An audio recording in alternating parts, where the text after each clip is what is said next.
I'm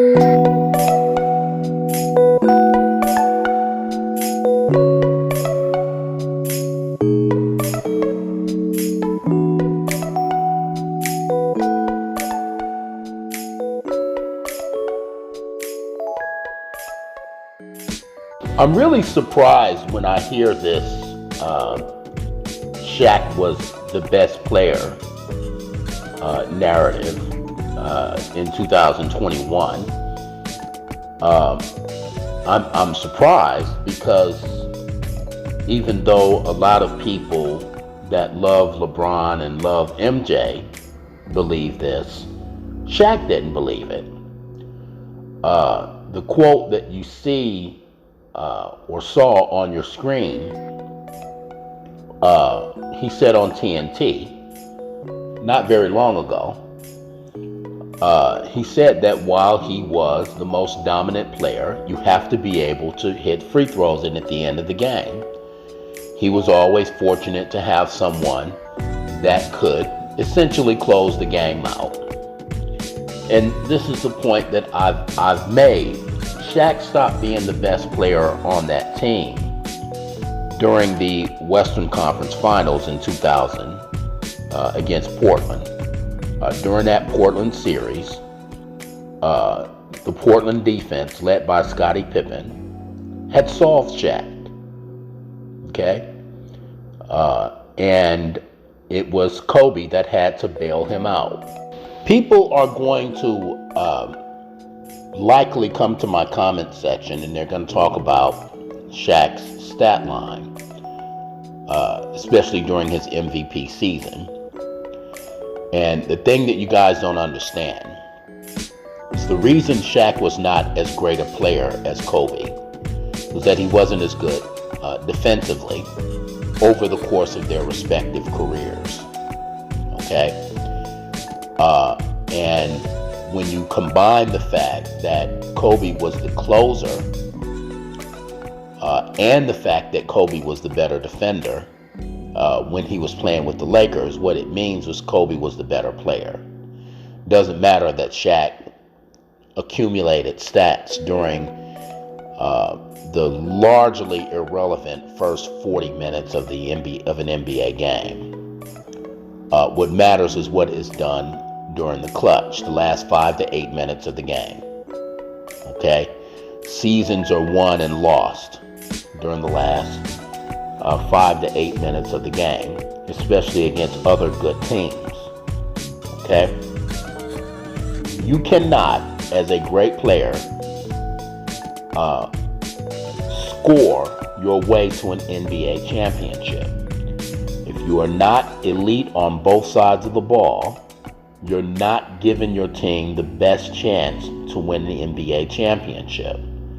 And this is statistically provable. The players in NBA history that have been elite on both sides of the ball have won far more championships. The players that have only been great offensively, even if they were great offensively and accumulated a secondary stat, if they were not great defensively, they tended to not win championships. And the disparity is quite obvious when you look at those numbers. So let's do that.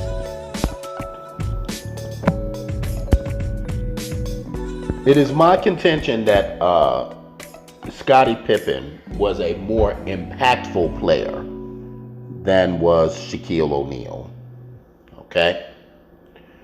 This is why I say this. This is a list of players in NBA history that averaged 22 points per 100 possessions and was selected to the all-defense team during the same season, ranked by the number of times they did that.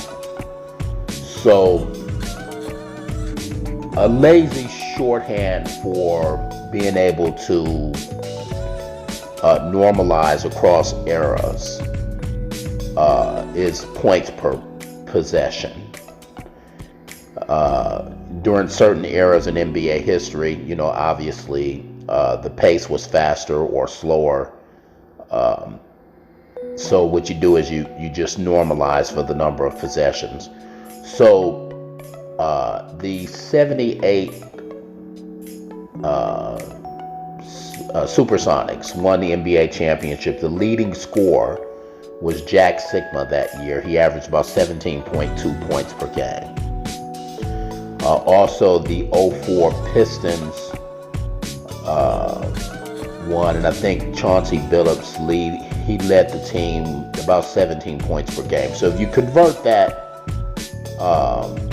roughly to points per possession,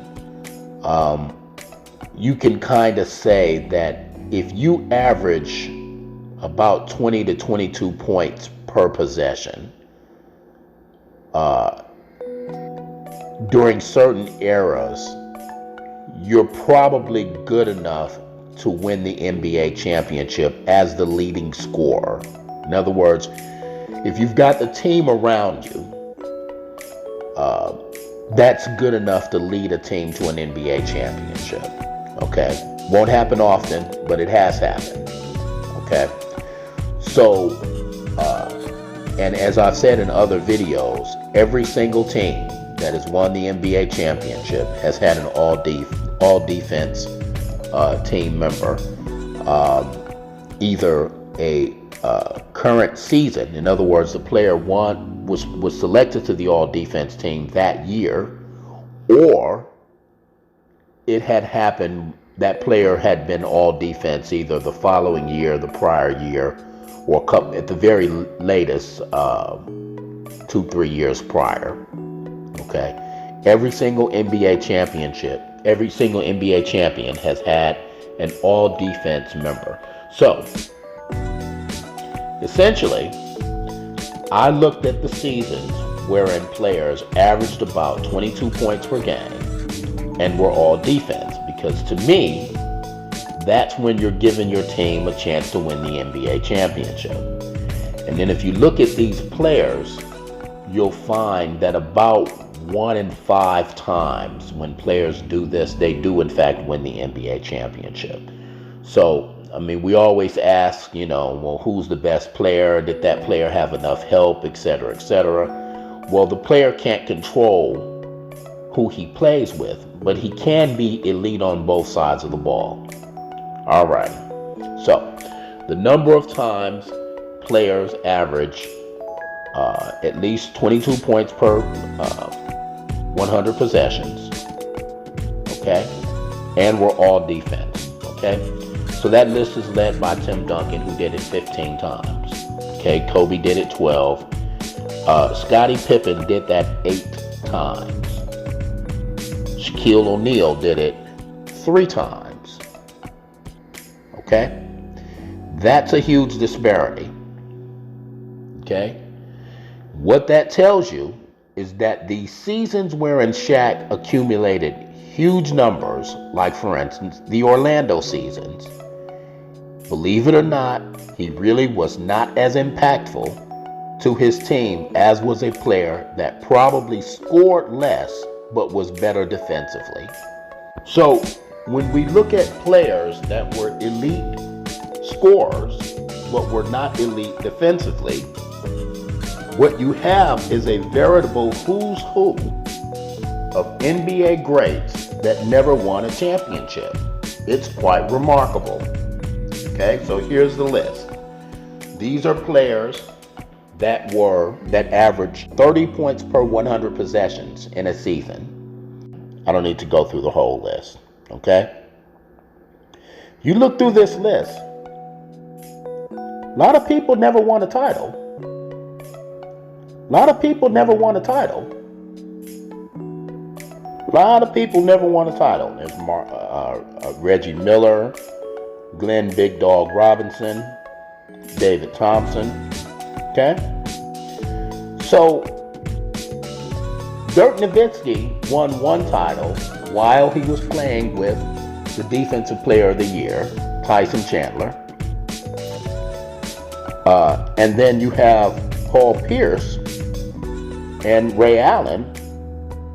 Ray Allen did win 2 titles, But he won one playing with LeBron, and then he won another teaming up with Paul Pierce. So there's quite a few names on this list. I think a total of 4 or 5 titles among all the players on this list. Conversely, this is a list of players in NBA history that averaged 30 points per 100 possessions and were all defense. And if you just scroll down the numbers and you know anything about NBA history, you see a lot of championships. Okay? Kobe Bryant did it 12, Tim Duncan 10 times, Michael Jordan 9, etc., etc. This list of 7 players, there's a combined 27 NBA championships among them. Remarkably, for the most part, these players did not play together. Now, Tim Duncan and David Robinson played together for 2 years, but 25 of the 27 championships represented by these 7 players were won independently of each other. Okay? So what this tells me is, as I said earlier, a team is much better off with a 21-22% point per game score that is elite defensively than it is with a 32 point per game score that is not elite defensively. And recent NBA history bears this out. Who's won the NBA championship the last 3 years? Giannis Antetokounmpo, Anthony Davis, Kawhi Leonard. Each player, 25 points per game, all defense during the same season. Okay? And when you don't have that type of player, you have to have a monster of a team, because that means you've got to have a scorer and a defensive specialist. Shout out to the Golden State Warriors. Steph Curry, Kevin Durant, Klay Thompson, who's also pretty good defensively, Draymond Green on defense. Okay? You've got to have an elite defensive player.